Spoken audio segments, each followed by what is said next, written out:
Welcome to Making Memoir Magic, the podcast where we unlock the power of your story and guide you through the magical process of turning life experiences into memoirs that inspire and impact. I'm your host, Carrie Kreisman, a memoir mentor and storytelling champion, and I'm here to help you find the courage to embrace your unique story and share it with the world.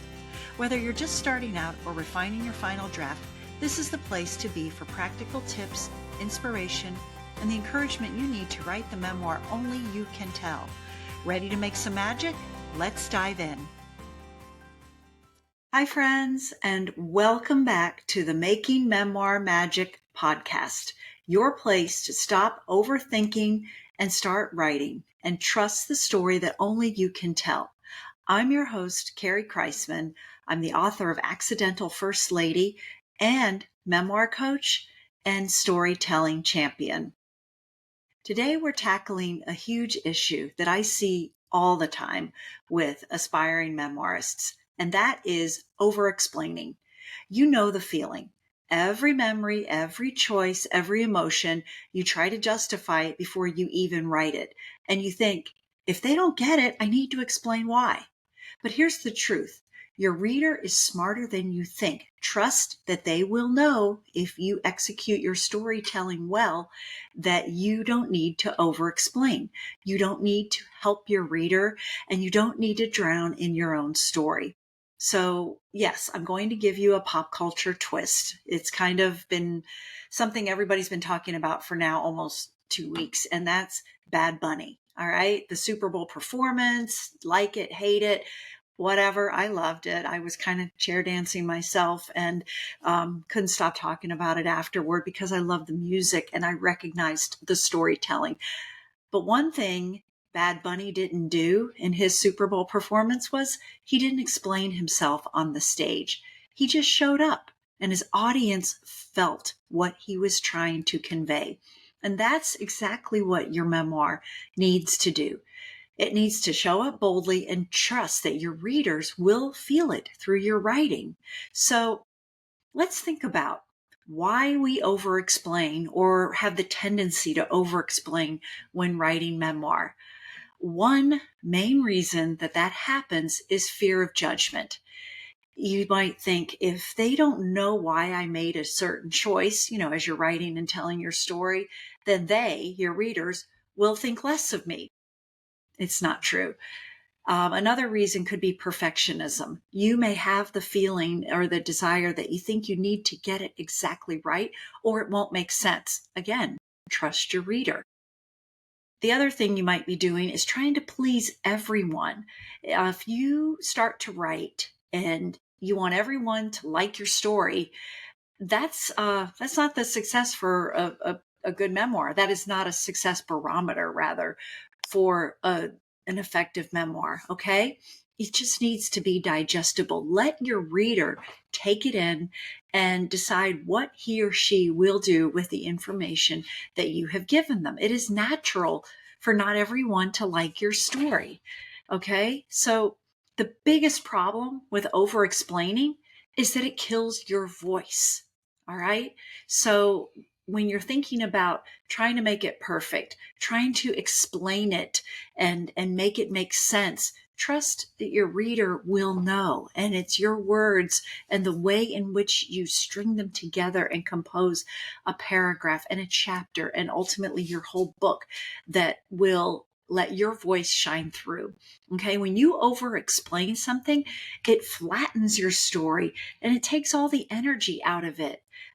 Your readers are smarter than you think. They know. Okay. So I want you to think of it this way. Music, performances, and even movies, they don't spell everything out for the audience. They trust that the emotion, the energy, and the details will do the work. And memories are no different. Here's a mini example from my own writing. When I wrote Accidental First Lady, I remember trying to justify a small political decision I made as a younger spouse. I started explaining every nuance, who knew what everyone thought. It read like a report. But when I stripped it down to just the scene, what I felt, what I saw, and what I did, the reader felt it. They didn't need footnotes or explanations. They just needed the truth. So here's how you can stop drowning your story in justification. Trust your instincts. If a memory hits you hard, write it first and then worry about the context later. Focus on the scene and not the audience. Describe what you saw, felt, and thought, and don't narrate what they should understand. Use specificity and not explanation. Small details carry big emotional weight. So an example is, instead of saying, "I was scared," describe your shaking hands, your uneven steps, the bitter taste in your mouth. The reader feels it without a paragraph explaining it. Think about Bad Bunny for a second. He doesn't explain his culture, his lyrics, or his style. He trusts the audience to feel it. Memoir works the same way. So here are some exercises that you can do today to start trusting your story. Number 1, scene first. Okay, that's SCENE, first. Pick one memory that you are tempted to over-explain. Write just the moment, what you saw, heard, felt, without context or justification. Notice how much emotional truth that you capture in that paragraph. And exercise 2, a one-word check. All right. After writing a paragraph, underline the words that you feel are explaining. Could you remove them and still have the reader feel it? That is a part of self-editing, which is important to do before you finish and turn it over to a professional editor. But it's a great exercise to clean up your work, dial it down, bring the nuance out, and take away all of the fluff that doesn't need to be there. The third exercise that you can try is the audience disconnect test. Imagine that your reader knows nothing about you. Does the scene, still hit emotionally? If yes, then you are doing it right. So these exercises won't just improve your writing, they'll help you build confidence in your writing and the story that you are telling. You'll start to trust your voice instead of fearing judgment. So here's the deeper mindset shift. Your story isn't a report, it isn't a defense, and it isn't a sermon. Okay, it's yours. All right, and you're allowed to be messy. You're allowed to be contradictory, because that's life. Okay, we thought one thing, now we think another. Tell us why. We want to know. Your reader wants to know. Contradiction is not always a bad thing if it was part of the process and the ultimate transformation that you're sharing in your story. Be bold, okay? Be bold in your thoughts and your feelings, and don't be afraid to hold back. Always be vulnerable, okay? That is the core of memoir. You can't have a compelling memoir without vulnerability, and your readers appreciate that honesty. They recognize vulnerability when they see it, and in doing so, you're allowed to leave some gaps, okay? Being vulnerable doesn't mean that you have to tell everything. You're allowed to trust that your reader will feel what you are writing and saying without a necessary paragraph of justification. So when you write this way, it lets your story breathe. Your story will sing and ultimately connect with your readers. So I have a challenge for you, all right? This week, when you're writing, I want you to pick one scene that you've been over-explaining. Strip it down. Write the raw truth. No footnotes, no justifications, no backstory. Just you in that moment. And if you want more support around your writing, I invite you to join my free Facebook group, Memoir Magic for Aspiring Authors. That is where writers are invited to share scenes, give feedback, and we cheer each other on. I give you writing tips. I give you experiences from my own memoir writing journey so that you can see what it was like for someone that went through it as well. And it's just a great place to connect in the online space. So the link to join that will be in the show notes. I'd love to have you in that group. And something that I recently started that I am really loving is my Memoir Magic write-ins. These are 30-minute live writing sessions via Zoom. Okay. Show up. If you have something ready to write about, you know what you want to write about, great. You can use that time to write. If you don't, I give you a prompt just to get you in the writing flow. And after brief greetings and hellos and setting our intention, I turn the cameras and the mics off. We write for 20 minutes.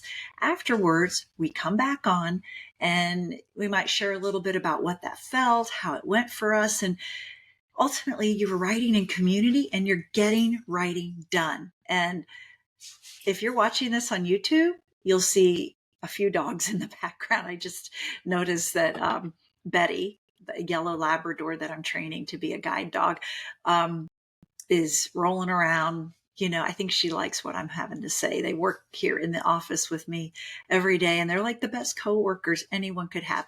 But back to writing. Come to the Memoir Magic Write-In live session. The next one is this Wednesday, February 18th, 10:30 to 11 a.m. I'll share that Zoom link in the show notes, but they are every Wednesday. And I would love to have you there. And I'm writing as well. I'm working on book number 2. And in full transparency, I don't always do as much writing as I would like to. So this is just as helpful for me as it is for you. And I also have free tools on my website for authors and writers. So click that link in my bio and download one, download them all, pick what you want, and I hope it helps you. So I want you to remember this. Your story deserves your full trust, and your voice is stronger than any explanation. So show up boldly, write honestly, and let the story do the work. Thank you for being here, and I hope to see you at a Memoir Magic Write-In, and thanks for listening. If this podcast meant something to you, feel free to share it with a friend, leave a review. I would love your feedback. Thank you.